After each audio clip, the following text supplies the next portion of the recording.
You're listening to the YMCA Crewe podcast, where you can hear stories and perspectives from the front lines of our work. If you want to find out more about what we're doing, then get in touch through our website, www.ymcacrewe.org.uk. If you want to make a donation to support our work, head to www.justgiving.com/YMCA Crewe.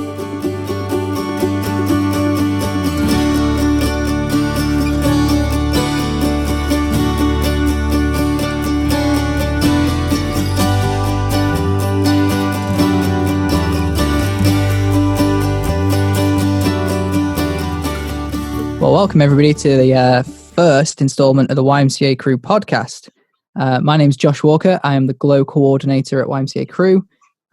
So I do various different things, but mostly to do with GLOscape, our engagement product.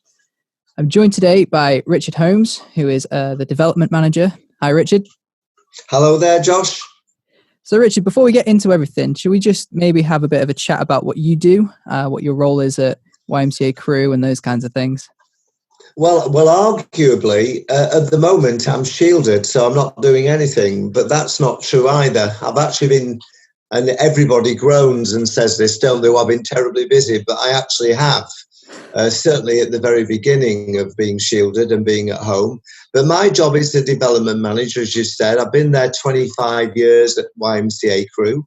So I've been right through all the services in terms of managing them and doing various other things. But the main focus of my role at the moment is to develop new services, to head up fundraising, and also to make sure that our GLOscape product works at YMCA Crewe and that we're able also to develop that in other organisations as well.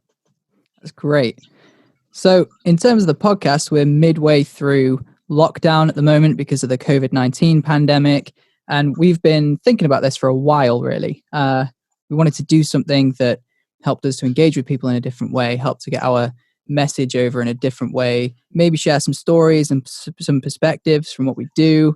So that's really what we're doing here today. So when Richard says he's shielded at the moment, he's shielded from the invisible assailant COVID-19 out there. So today's key question, we wanted to start off with something a bit relevant. So we're going to be kind of exploring the idea of what are we about as an organisation? So Richard, if you were to summarise what you think we're about, what would you kind of say? Well, we have a strapline really at the YMCA that I think says it all in idealistic terms at least, and that is creating new futures. So through all that we do, we want to give the opportunity and to actually enable the creation of a new future person by person. So what we have in brief in terms of what we do in Crewe is just down the road from the railway station, just down from Crewe Alexander football ground. We've got a 62-bed, refurbished, very smart former railway drivers accommodation building that hosts 62 rooms, that I've said, all of them with their own bathroom facilities, and many of them complete with kitchens. Others share kitchens. We have a mix.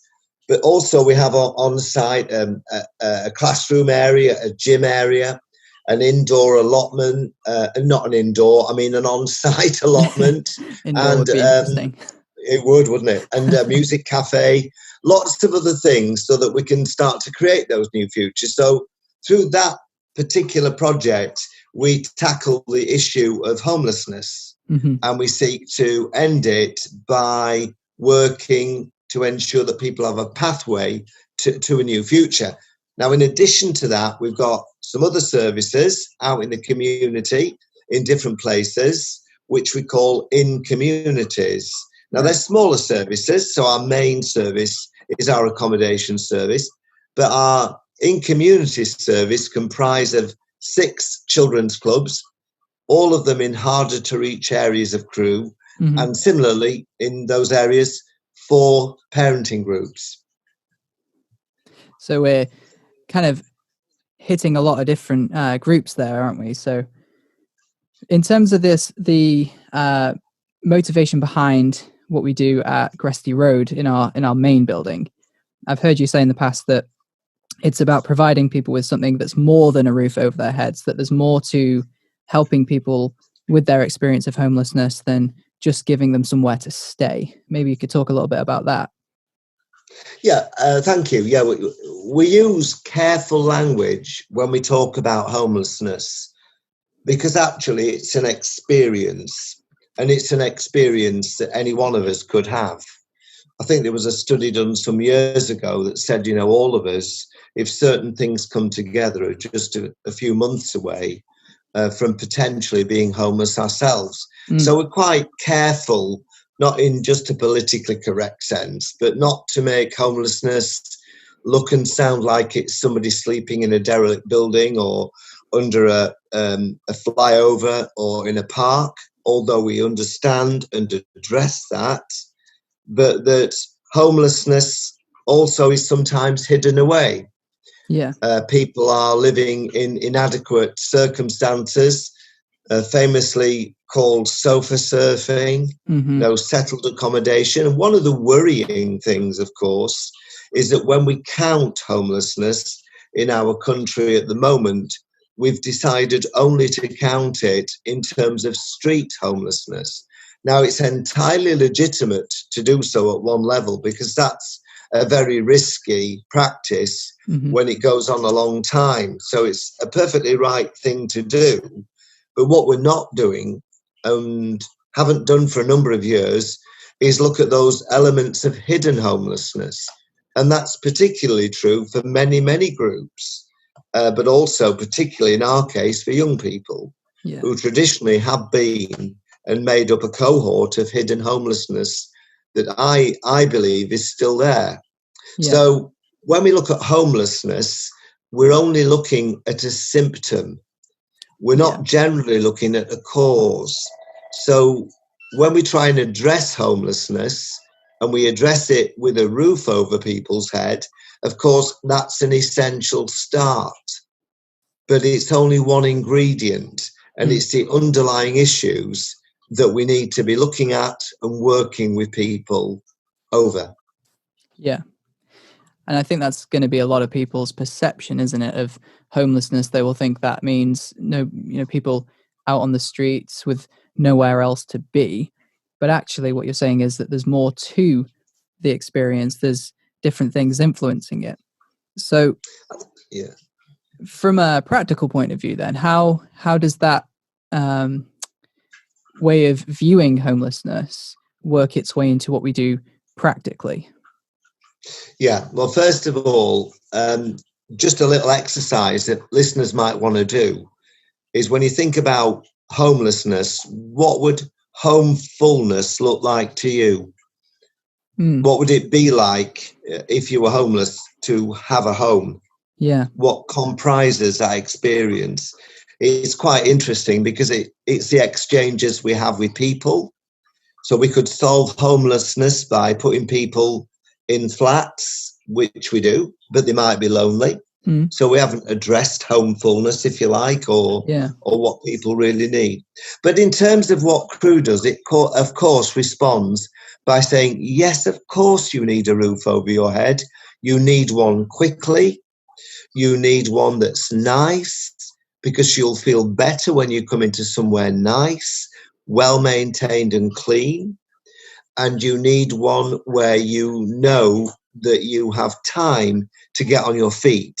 So you're not going to be pushed through at an alarming rate where your needs are not considered. So what we do at Crewe is we give people a very, very nice environment.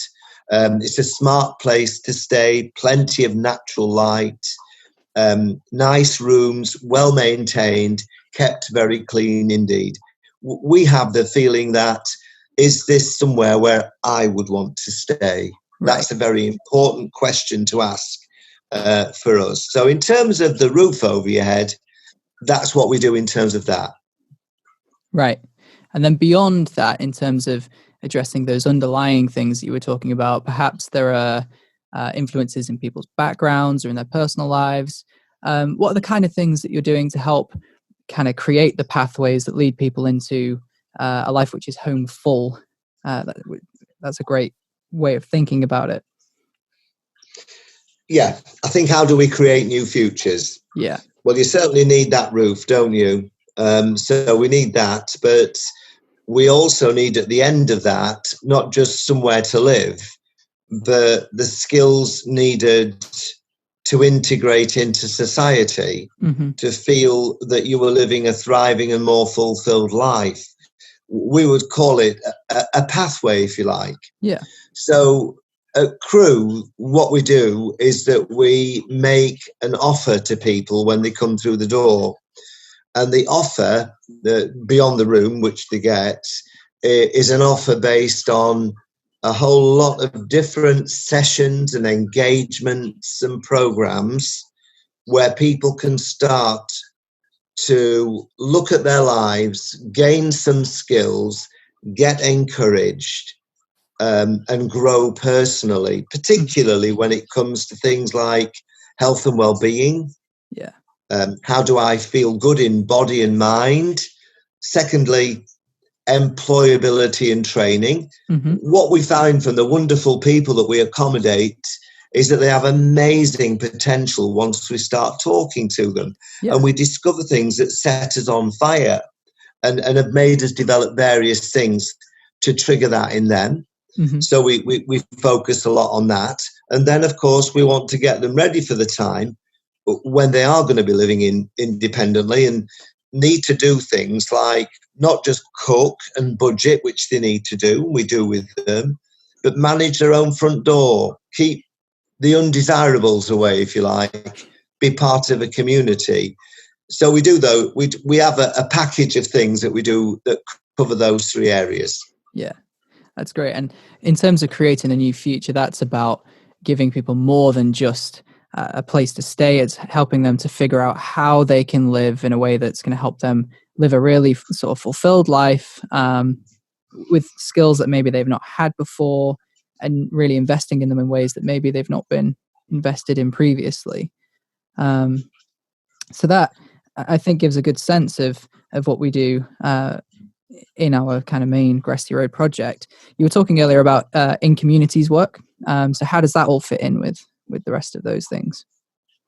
Yeah, just to tail off on the last point, Josh, I think we've talked about Glowscape, and maybe listeners will wonder what that is, and I'm certain that in another podcast we can fill several hours telling them all about that, if not more. But that really is growth, life, opportunity.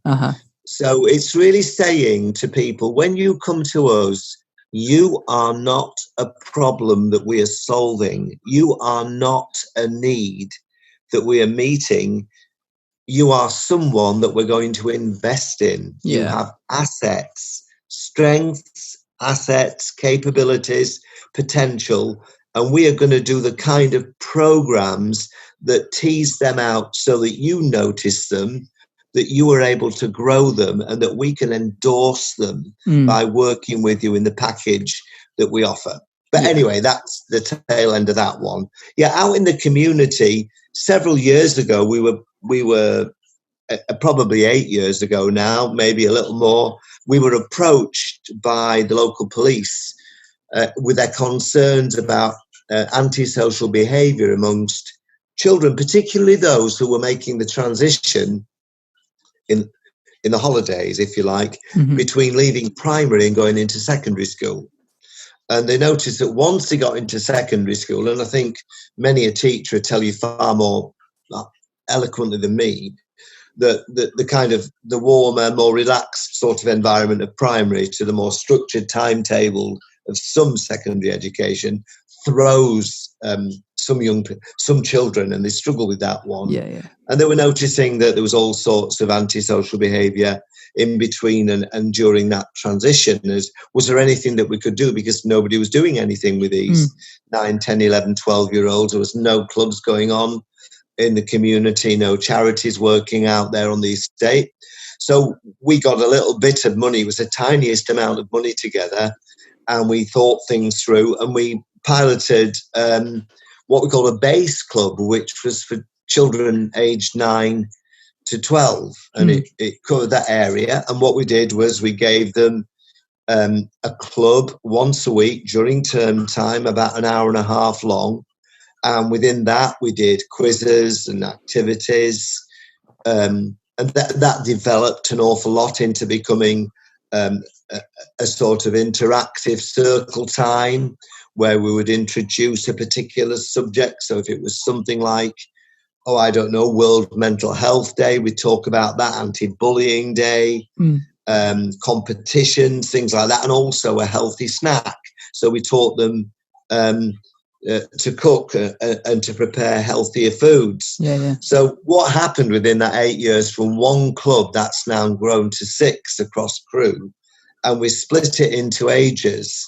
And what we ideally want to do is have each of our clubs as a spine of provision in each of the harder areas to reach of Crewe, where it starts off with base, age 9 to 11-ish. Mm-hmm. And then when they grow out of that and they need a little bit of a different approach, connect, which is 11 to 14, and then a little bit of a different approach as they make the transition, obviously to early adulthood, almost 11 to 16, 17, 18, fuse, so that we have base, connect, fuse working as a kind of always there provision on those estates that you can transition through.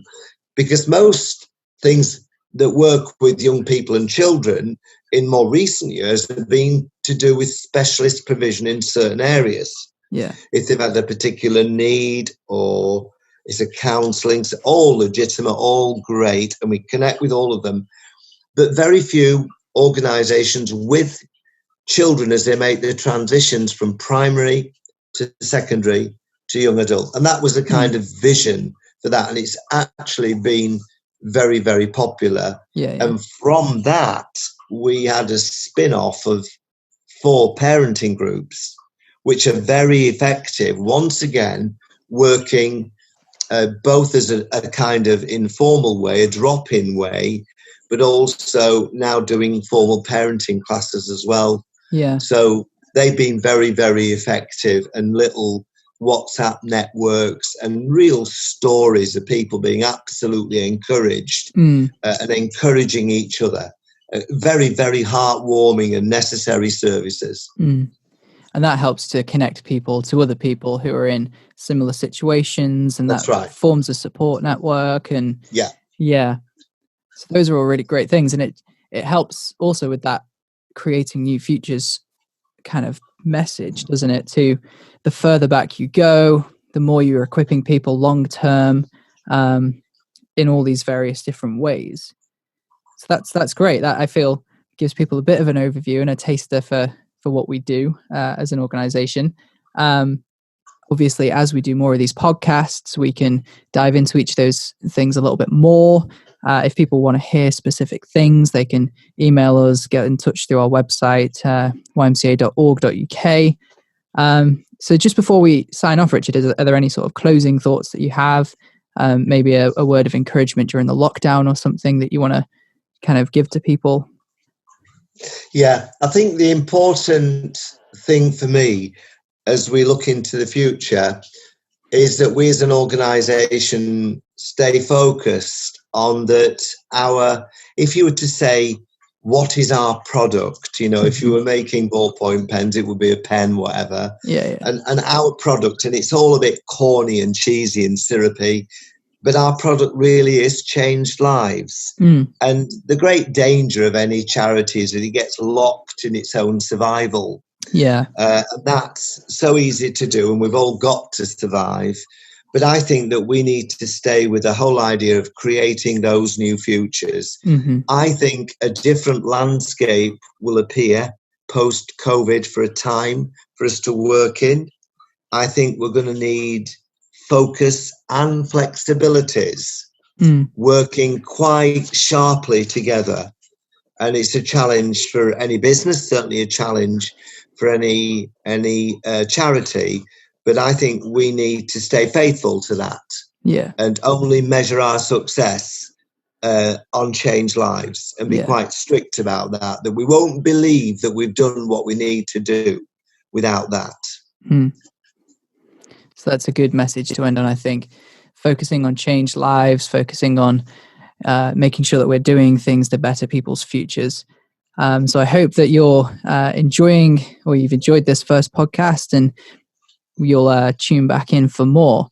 Again, if you do want to request anything, or there's things you want to hear about, then do get in touch and we'll try and cover everything we can. Until next time, thanks for listening, and we'll see you soon. You've been listening to the YMCA Crewe podcast. For more stories and perspectives, keep checking back. Until then, feel free to contact us through our website, www.ymcacrewe.org.uk, or to make a donation towards our work, head to www.justgiving.com/YMCA Crewe.